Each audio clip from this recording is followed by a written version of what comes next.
Bẹ́ẹ̀ mi ká lọ àṣírí ọjọ́ ìbí Solution TV ló ń sọ̀rọ̀. Mo fẹ́ sọ̀rọ̀ nípa ẹni tó bá ń jẹun lójú oorun. Àbẹ́yàn kan jí lójijì, ọkàn bá bí epo lẹ́nu rẹ̀. Àbẹ́yàn ní fọ́ọ̀mù lójú oorun.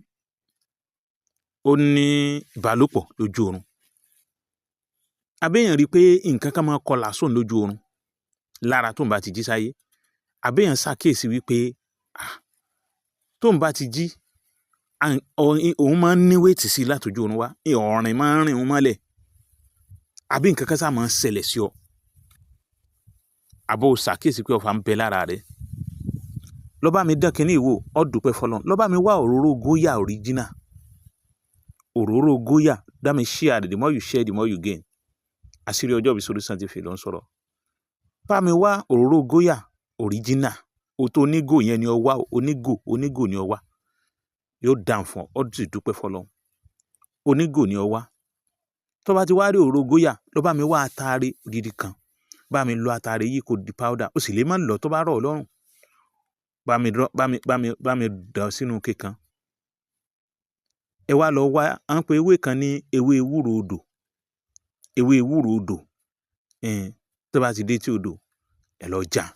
Ewúro odò yàtọ̀ sí ti ẹ wá. Ewúro odò, ẹ lọ já. Tẹ́ bá ti já, ẹ gún kúkúná.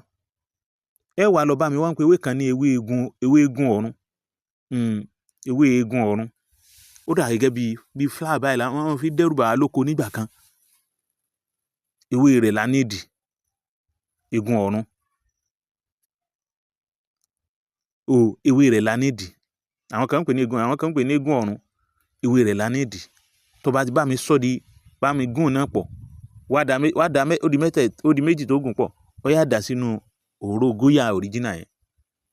Onígò yẹn. Báwo láti wá ṣe? Nọ́mbà mi ò yí padà 07033449598. Dákun bá mi subscribe sórí YouTube mi. Ẹ bá fo àwọn fídíò tó wà ńbẹ̀ bá wa share rẹ̀. Ẹ follow wa lórí TikTok. Ẹ follow wa lórí Instagram. Àṣírí ọjọ́ ìbí Solution TV ló ń sọ̀rọ̀. The more you share, the more you gain. Tẹ́ bá ti wá rẹ, ẹ wá gbé kalẹ̀. Ẹ so, ẹ má gbé kalẹ̀ lẹ́ o. Ẹ so rọ̀. Nǹkan tó bá ti jẹ́ bá ẹ so rọ̀.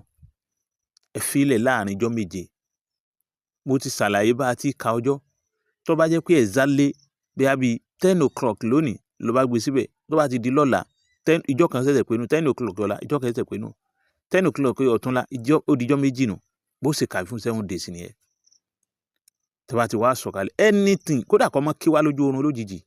Kódà kẹ́ rí nǹkan kan tó yàtọ̀ lára ọmọ, ẹ fún lò. Ẹ kà fún ní síbí méjì lò láàárọ̀ kó tó jẹun, síbí méjì lálẹ́. Òun gan mọ̀ pé òun lo nǹkan pẹ̀lú ògo Ọlọ́run. The more you share, the more you gain. Àṣírí ọjọ́ ìbí Solution TV ló ń sọ̀rọ̀. Ẹ bá mi share rẹ̀, á dàn fún wa o.